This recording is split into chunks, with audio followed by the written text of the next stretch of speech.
The warthog ran off into the distance.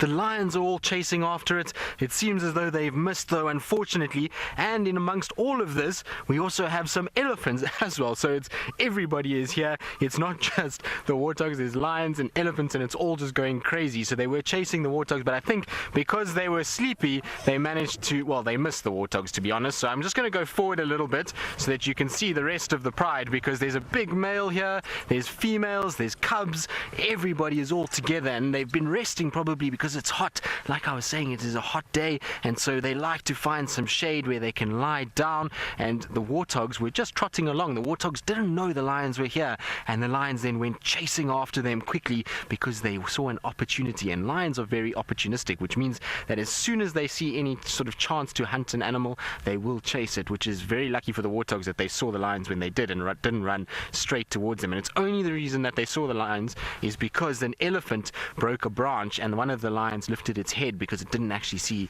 the warthogs. But there you go, there's some of the cubs that are sitting on the road. So there's a big female that's walking away from us, and then the older cubs, which is the one closest to us. And in this pride has got 4 tiny brand new little babies as well. So I'm hoping that they're going to be here too, and then we'll see the big male lion also hopefully in this area. But we're going to have to wait for that lion to move, the one that's in the sun, because until that one moves, I'm not going to be able to get to the rest of the pride. Here comes one of the other females. You can see this is the female that is the mom at the moment of the small cubs, because she's still got milk. You see she's got a bit of milk that she's producing, and that's because those little cubs, they need to be able to drink milk in order to survive. They're not eating meat just yet.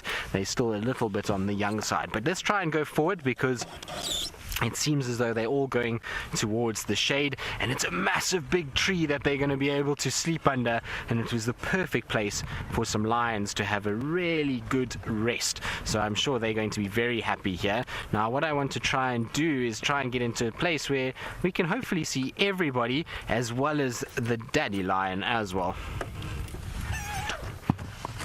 Arshala, you're wondering how fast a lion can run. Well, a lion can run at the same speed as those impalas, so at about 80 kilometers an hour when the lion is running. The male lion's not quite as fast because they're a little bit bigger. So in miles, we're saying about 48, 49 miles an hour is how fast that they can run. So they're very, very quick, but when it's hot like this, they're not going to run for very far, because it means that they're going to get too hot too quickly, and it's just they can't really do it, and so they go and they find some shade and they lie down. The big male lion is the one lying, but look, they're the 4 cute little babies.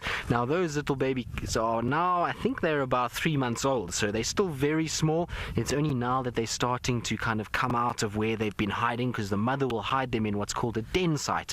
And so the den site is a place where these little tiny cubs, because when they're born they can't see, they're blind, they can't do anything for themselves, that's where she leaves them, and she'll then go and hunt, get food, and then she comes back and she provides milk for these little ones. But they now have gotten to the age where they're able to come out and start walking around a little bit more. But how cute are they? Look at the little yawn and the tiny teeth.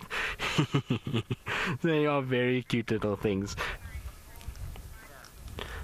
Adeline, you're wondering if lions' tongues are spiky. Well, Adeline, I think that you might have a cat at home, because if you've got a cat at home, you know that your domestic cat has got a little rough tongue. And yes, so lions' tongues are the same as your domestic cat. They have these little hairs that grow on them, and those hairs are very rough, and it's basically like little spikes. And the reason why they need that is for 2 things. One is to be able to groom themselves. So when we say groom themselves, is to lick and to be able to keep their fur nice and clean and get rid of any fur. You know that you'll often brush your dog or your cat to try and clean them, and so it's the same thing with the lions. That tongue means that they can clean themselves and make sure that they get rid of any loose fur, as well as parasites. But now when I say parasites, I'm talking about ticks, and ticks are a little animal that lives on the grass, and as the lions walk past, it goes on and it feeds off the blood, and it can be very bad for the lions and can make them feel quite ill.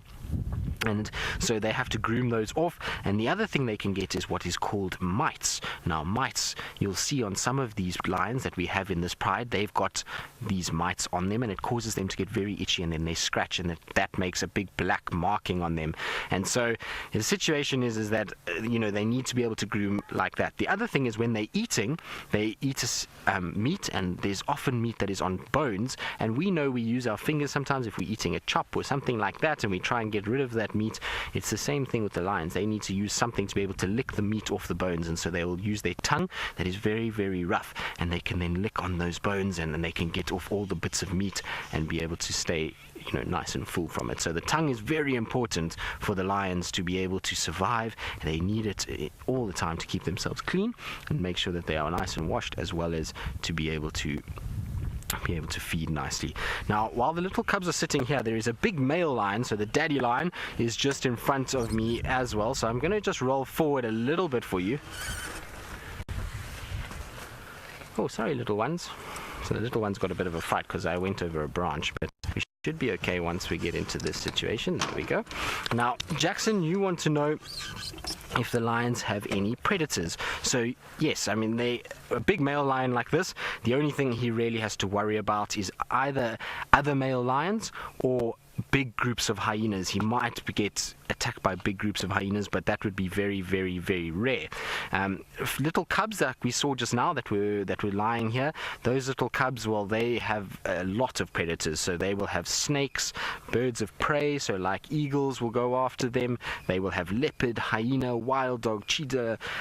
Cheetah would be but probably not really much of a predator for them. And then also other lions. And the reason why other lions will kill little cubs is because if they're from a different pride, or if it's a male that is or a dad that is from a different pride, he doesn't want those cubs around, because it means that the cubs will live and he has to use all his energy to defend them, even though they're not his. And a male lion or a daddy lion doesn't have a very long time that he's in charge of a pride. He can only probably be in charge of a pride. Normally they're in charge for about 4 or 5 years, and so it's a very short time, and so he can't sit and protect other males' cubs or other daddies' cubs, and so he actually sometimes will kill them so that female will then produce cubs with him, and he can have cubs of his own that he can protect and defend and make sure that his bloodline is the one that goes forward.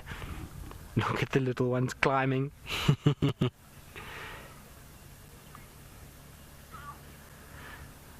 Alicia, no, the lion's color doesn't change as they get older. I'm going to try and just go a little bit further forward for you, Alicia. Just hold on for me 2 seconds, because I've got a bush in the way for Senzo and the little cubs that are playing with their mom, and I want to show you that the cubs are the same color as their mom. So even though their mom is older, the cubs are still the same color and have the same appearance, so they don't change color too much. The only ones that will change color are the daddy lions, and the reason why the daddy lions change color is because they've got big manes, and they will then get this much more black coloration. You see there, they got long hair around their throat and around their head, and that then starts to turn black as they get older and more dominant, and you'll find a situation where they're able to then show other lions that we are strong, that I am a strong male, that I have a pride, and that I'm able to keep my territory safe from other animals. And so that's why the male lions tend to have much bigger, blacker coloration bodies than what you see from the females. But the cubs, if they're a female cub, they won't change color at all throughout their life. They stay the same.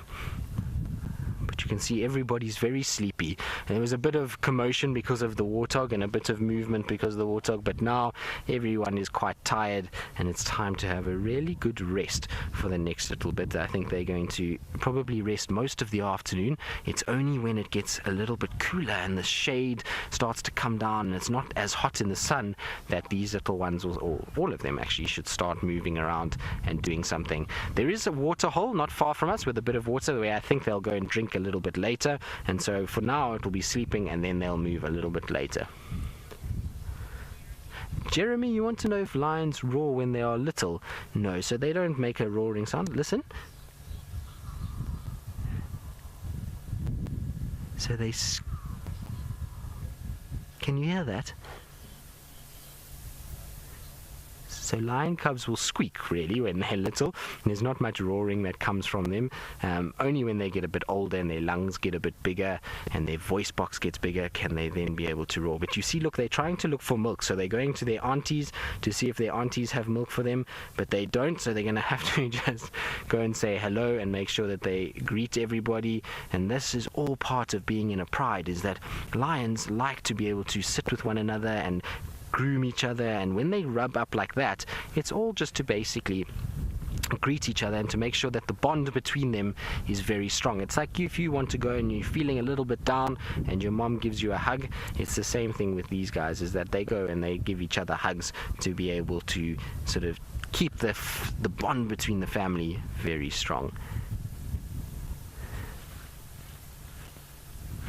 Now, our big cats are sleeping and are very tired, and I think our little ones eventually are going to lie down because mom is very sleepy.